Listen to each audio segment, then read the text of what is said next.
Thanks for tuning in to the Reset Podcast. Our hope is that this podcast would help you reset and refocus as you hear truth and wisdom from women in our community. It's time to reset. Welcome to the table, ladies. How are y'all? Good. Good. Good. Thank you so much for coming today and sharing your experience with teenagers, the dreaded teen years. The teenage years, it's a whole new world. I was a teenager. That's all the background I have, but it requires a lot of patience and trust and probably some humor. Some days you probably feel like you nail it, and other days you're like, what am I doing? Am I, raising these kids to go into the world? Have I messed them up? But we here today, for our listeners, are here to remind you that you're not alone. And I am joined by some incredible mothers of teenagers.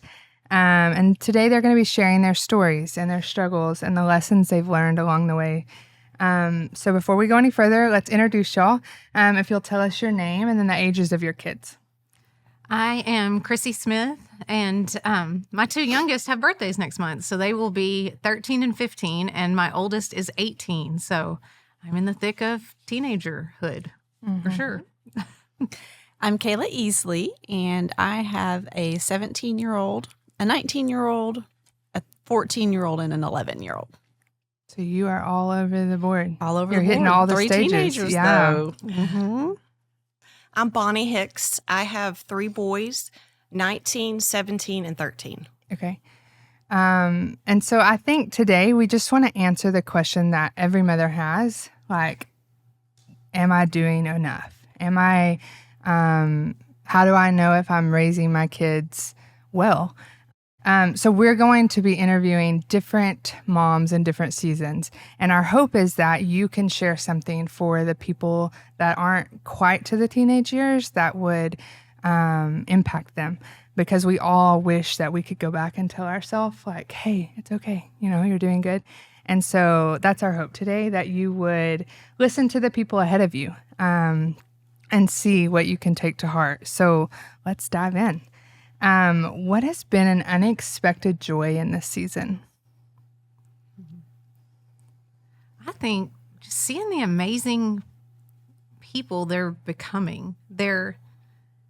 It's weird because they're little for so long, and you're so used to parenting them when they're little, and then they start to become these young adults, and they're pretty awesome. And so it's a very different stage, but it's a really neat stage. And especially my oldest, he's about to graduate and move out, and how he's handling things. And, I'm pulled back and he's more and more on it, and that he can do that. Right. And that has been an unexpected joy for me because I'm a doer. I've done a lot for them. My husband would say too much. And so seeing them become who they are and be mature young adults has been a really cool, unexpected joy. How about y'all? Yeah. Just the other day, one of my sons came up and prayed for me. And that was priceless. It was unexpected, and it wasn't the son I would have expected it from. So that was a deep joy. Yeah, that's awesome. It is. That is like the best compliment as a mom, right? To like, wow, they see that we pray for each other when we need it. I mean, that is incredible. We go to the Lord first. It's a huge thing for us all to be reminded of. Wow. I would add it's been a joy to not only have depth of relationship with my own kids, but also their peers that have been in our home. And I didn't see that coming, but getting to love on and minister and model a believing family to their peers, whether it's a sports team that comes over for dinner, or we used to have Thursdays where you could just invite anybody to dinner. I've just really, really loved having their places of ministry become my own places of ministry. And it was unexpected. I didn't realize that would be a fruit of the season. That is really cool. Do y'all do that every Thursday? We used to. Okay. Sports right now are kind of getting in the way. But, I mean, I remember one time a kiddo, she brought her own food and wanted to sit separately at the bar.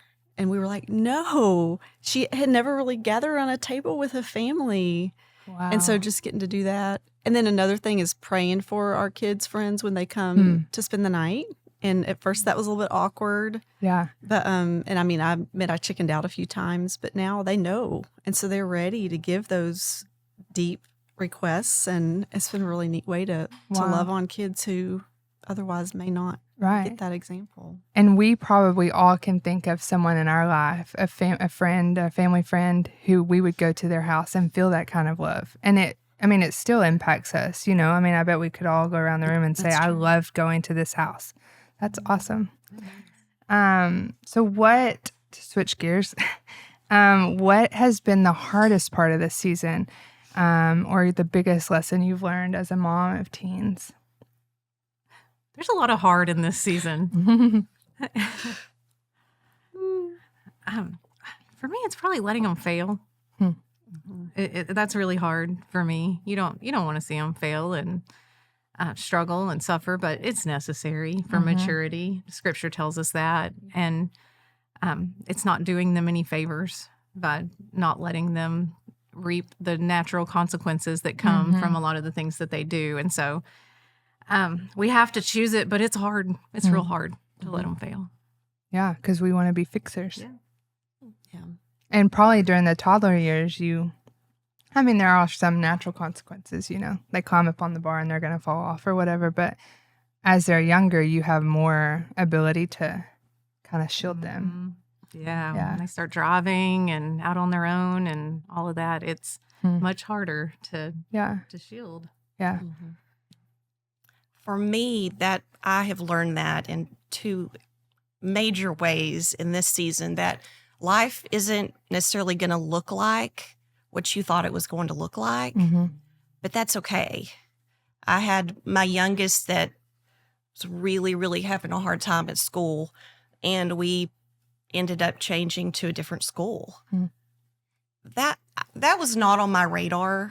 That's not something I thought we would do. I had my two older ones that were almost finished at that school, so I just thought that's what we would do. But that's not what was God's best for him. So it just was really out of the box for me. But so you get different color shirts. Right. You go to a different place and drop them off. And I know that seems really simple, but all of our kids are so different. Yeah. And so it's important that, when there's things like you said, when there's things that we can do to make life better, having wisdom and praying through it, if we have another option, I'm so thankful that we had it because he's just different from his brothers. He needed a different environment. And also, I had my oldest graduated from high school last year. He didn't go the route of college education that I thought he would go. We look at, well, I just thought that's what you did. Right. Or, but really when I looked at it, I wanted him to have experiences. I wanted him to live with strangers. I wanted him to have to be on his own. I wanted him to be able to be in these wonderful Christian organizations and have a wonderful time. And he's getting to have that. He may not be doing the same route that I did, but God was like, I'm giving him these challenges in a safe environment. He's getting to learn all these really important things that he needed to learn. Just may not look exactly like we think it's going to look. Yeah. I agree. I would say the most difficult thing has been, this is the season where our kids begin to differentiate and own their faith or not own their faith. And inevitably, they're going to make bad choices. Like we make bad choices too. And it's painful as a mom to watch that. And I think it's important to be grace-oriented in it. And how would Christ respond in this situation? But just journeying alongside, two kids can be raised with the exact same rubric, with the exact same input. And when comes time for them to make their own decisions, make completely different decisions. Yeah. And so still being Christ-like in all the areas of good or bad decisions that they might make. I love that. I'm one of 4, and we realized that quickly as we all left the nest. It was like, wow, we were raised by the exact same 2 people. Not that any of us have fallen off the wagon, but and that does happen. But like we all chose completely different paths, kind of like what you said. We kind of all thought we were raised the same. We're all going to do this path. We're all going to go this route. You married different people. You know, some of you have a lot of money. Some of us don't. Like it's crazy because you just assume in your naive mind that we're all going to be the same. We're all going to. Yeah. So I love that both of y'all pointed to that. One more thing on that. I think it's important for teenagers especially to know that they're not bound to a specific expectation like that. I think, so suicide rates are really high in teenagers. And so I'll read a lot about that sort of thing. And usually they felt there was no other way. There was no way out. And so I think it is important to tell them, you know, if something's not working, let's talk about it. There are options. There's always options for things. And so it's hard to live through that with them, but I think that's important for parents to let their kids know that you don't have to fit into a certain mold or follow this specific path that society, you know, there are traditional paths and you don't have to do that. There are other options. But I think they need to hear that from their parent. Yeah. They just assume usually this is the expectation. Yeah. And I didn't realize that I had the expectation. Yeah, either. And I think a lot of us have the expectation. Yeah. And so it's important to, and even switching schools. Right. I mean, that's a hard shift for somebody. You're pretty, you know, you're loyal to your teams and, you know, all and of why those is that a things. big deal? But it is. It is. Yeah. And it feels really big, but sometimes that's what's best for a kid. And so I think it's important that they know that there are other options. You don't have to stay there. There's so many. We live in an area with wonderful options for education. Yeah. So many. So I think it is really good to make sure your kids know that. I grew up, both my parents went to college. All 4 of us went to college. But my husband didn't go to college. He started working immediately, really from like 16 on. And so in our family now, our individual family, like just this morning on the way to take my kids to sitter, Amelia was asking me like, so what's after high school? Do I go to college? And probably 15 years ago, I would have been like, yeah, you do. That's where you go. That's what you do next. But now with my husband and seeing how successful he's been without that, like, hey, no, not necessarily. She's like, so I could go to hair school. I'm like, you could go to hair school. But it's crazy how perspective changes once you're introduced to a different path, or, you know, so that's great that y'all have those conversations with your kids. And it doesn't equal success. Right. It's those things like work ethic and integrity and character that we really need to focus on. And obviously their relationship with Christ. And if they're following the Lord and want to be in the Lord's path, then that's what is the most important. Yeah, for sure. So what has been a surprise, good, bad, in the teenage years for you girls? One of the surprises that I've noticed is this is the turning point in parenting where we're now going to be the bearer of our children's burdens kind of for the rest of their life. And sort of equate it to like when you first get married, nobody tells you you're going to be planning somebody else what they're going to eat for the rest of your life. Like, nobody told me that. But it's because would we have signed up for that? I don't know. Burden too. No. It's the same with motherhood. Like now for the rest of my life, I will bear the burdens of my children and probably their spouses and their children. And so how to steward that, I know if I think I can bear them alone, it's already crushing. Right. And so developing that habit now of taking those straight to the Lord and just having the privilege of being that conduit that takes their burdens and gives them to God. Yeah. I didn't see that coming either, but I really feel like it's a turning point in motherhood that's happening right now. A big surprise for me was how my boys pulled away from me when they went through puberty. Wrecked my heart. It was a grief, but Stephanie, told me they circle back. They circle back. Just hang They in come there. back Keep to loving you. them. Don't take it personal. They circle back, and they do. But that was a big surprise because they were my mama's boys, and then they didn't want much to do with me. What age do you feel like that? Oh, that Like, is it a few years? yeah, it's like a 2-year period ish, probably like 14 to 16 or 13 to 15, Yeah. right in there. And yeah, it's painful, but it's necessary. It's part of it. But that was a surprise for me. Wow. It was. My little baby. Yeah. Oh yeah. Get ready. It's coming. They change a lot when they get 17, I think. And of course, they're all different. Mm-hmm. But it's been a very, and I'm still in it with my oldest that went away to school. No one talks about the first time they come back home after they've had that taste of independence. And it's like trying to combine two cultures under a roof, and no one speaks the same language, and that's we're not in the interesting. same time zone either. So it's a bit of a clashing of cultures, I would say, because we've been doing our thing, and he left and was doing our thing, which they're both great, but it's a challenge to come back together.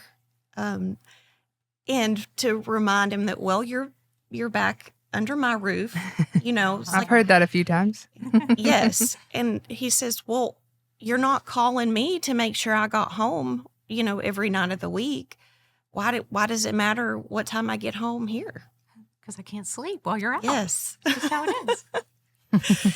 And it's really a learning curve, and obviously something we are still going through and working through, but everybody needs to think about the other person, and that includes us, and giving him some grace. And Right. but that has been an unexpected challenge, and obviously a joy.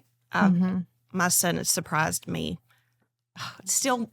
It still makes me emotional to open the door, and he had surprised me and came home early. And when you hadn't seen somebody in a while, and they come back, it's just such a joy.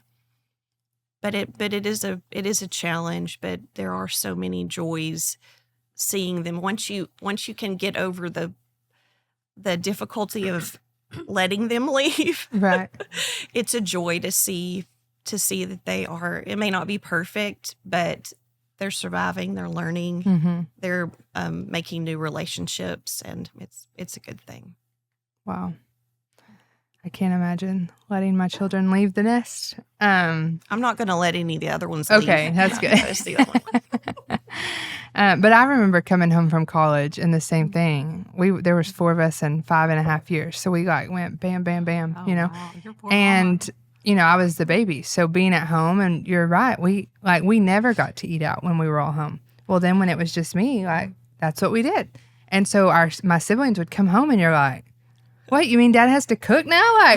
There's too many of us to eat out. So I remember figuring out that shift of wait, we kind of got in our own routine. We love you. We're so glad you're back. Right. So I get that as a kid, at least, not as a parent. So what would you tell your younger self? Maybe for someone like in my stage who's in the toddler, little kid stage, what's something that you wish you would have known?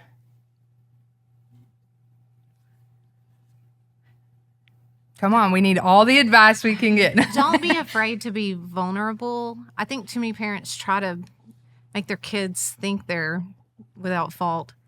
And don't be afraid to be vulnerable, and tell them when you've messed up. Say you're sorry. And Pastor John used to always say, don't lose their heart. If you can keep their heart, you can keep your kid. And that has stuck with me. And that's something that I think about often. And so that's what I think it would be, that just be vulnerable. Don't lose their heart. Don't be afraid to say you're sorry when you mess up. Because you're going to mess up. Everybody messes up. Right. A huge piece of advice I would give, because I was given in our mom's group. I remember Chrissy was there when we had little bitty ones. You must have friends Mm. We have to have other godly women in our lives. And as moms, we're bad about keeping friends. We're friends with the other moms on the baseball team, Right. or the other moms on PTA. We need consistent friends that are in our lives and we're in their lives, because we must have each other. I mean, it truly does take a village. We need godly men and godly women in the church to come alongside us. So I know it's not always easy, it's not convenient, but you must have godly women or godly men in your life if you're a man. It's just you have to. We're not supposed to do life alone. And it's a joy to walk alongside friends in a difficult time. It really is. Yeah. Well, that piggybacks off what I was thinking. My advice was going to be core-to-core connection with your child, because that's what God has created us all to desire. And when we have that, sure, we can modify behavior, time out, whatever. But at the end of the day, it's that heart connection. But it goes to adults as well. We need it just as much as our children do. So, yeah, just cultivating connection with both our children and others. Yeah. And it's easy to get, you don't have anything else to give. You know, you're run ragged. And so it's hard to make that a priority. I think my daughter started public school and then we started homeschooling. And that was my one concern, because growing up, my parents were friends with our kids, like our kids in our grade, those parents. And I thought, wait, who are my people going to be? You know, like I have friends right now in the season that I'm in that are lifelong, but like I'm not making new friends if we don't have, you know, like who are my people going to be? So like, and it's hard to make time for that because you're trying to make time for your spouse and, you know, all the things. But You have to be intentional, Yeah. because it's not just going to happen. yeah. But it's worth it. So what is a funny memory, and this doesn't have to be just from the teenage years, but of something that you said, my kids will never do that. Or you never thought you would do something, and I it doesn't have have to be right one. now. Okay. I remember when my kids were toddlers, we were at a splash pad, and the one who could crawl was eating Cheerios. And you know, the swim diapers, you know, the Cheerios slid down in the swim diaper and got nice and plump with lots of urine in there. And then she started crawling, and so it fell out onto the ground. And then the older kid ran by, just running and playing, so happy. Ooh, a Cheerio. Oh, yeah. Popped it into his mouth, like before I could even stop. And I was thinking, like, okay, no, I never planned. I never wanted my child to eat a urine-soaked Cheerio. But it happened. I couldn't stop it. But then, you know, it's applicable to teen years too. It's not a Cheerio anymore, but we can't control every situation. And sometimes it's just entrusting that God will protect the inside of the stomach and nothing. You know, like just entrusting them to God, that even in those situations where we can't be in control anymore, they're making their own decisions, that God is guiding them and protecting them. And I love that. The urine soaked Cheerio. Can we title this podcast? And I'm not going to say which kid. Okay. We won't throw them under the bus. You can tell us after. It'll be in the notes, though. That didn't faze me at all. Just so you know. You're like, You really 3 boys. You can't. Yeah. I mean, I don't think you can scare me. I'm sure it's possible, but Bonnie, do you have anything that you said you would never do? oh my goodness. I remember one phrase in particular was "Don't lick the refrigerator." That comes to mind. But, well, on the same note, a lot of things happen in the Chick-fil-A playground. And I truly feel bad for the moms when I was literally there the day when they shut it down for COVID. I was there when they locked the door. And It was such a dark time in our life. No more. I'm no lie. I feel for the moms who lost that because they lost a safe place to go, a safe place for their kids, where they could sit and talk Mm-hmm. and have that opportunity. I really do. I hurt for them that they lost that. But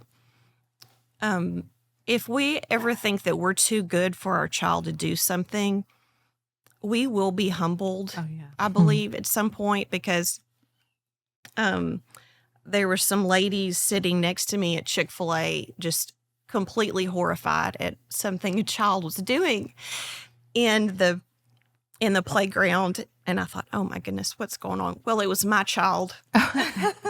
And he was completely up against the glass, licking it, Oh, the giant window. And thought, okay, that's mine. That's okay. I maybe won't make mean comments if I see another child do it again. But I have a that glass was licker. a pretty good one. Yeah. That's funny. We were at Chick-fil-A and there was a mom and she had, well, I went through the COVID years, by the way. I had a toddler and she didn't know until we were older, like, you can go inside of a restaurant. Oh, wow. Because we had when she was like tiny, but then she didn't remember that.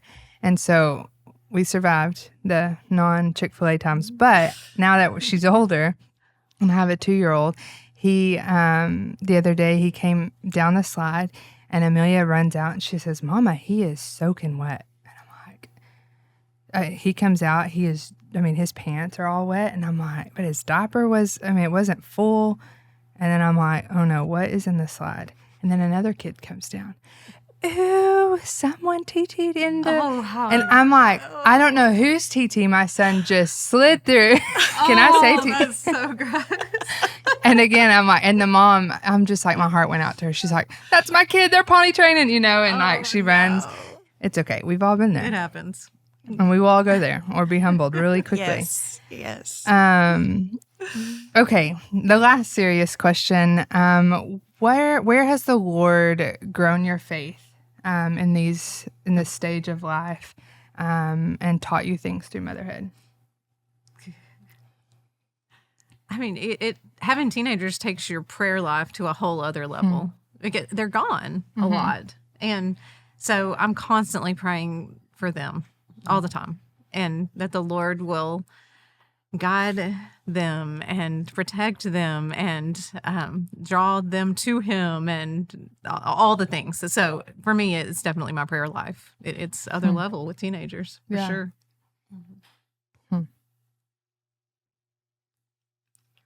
One of the big things in my life, that affects is I'm a single mom. So especially going back to the relationships, I guess that I should say that's where I get most of that, because we do depend on others so much. And I've leaned on the church, and that's priceless.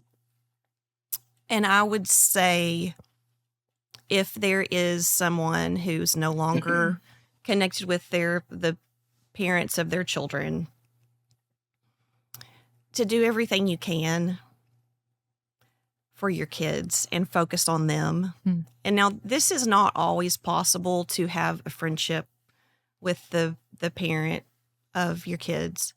It's not always a good idea at all. And there have been years that have gone by and lots of counseling to get to this place. So it's not possible for everybody. But if you can go even past forgiveness in your own heart, if you can restore some sense of friendship with them, there is a soul peace that I did not know possible, that I didn't know I needed.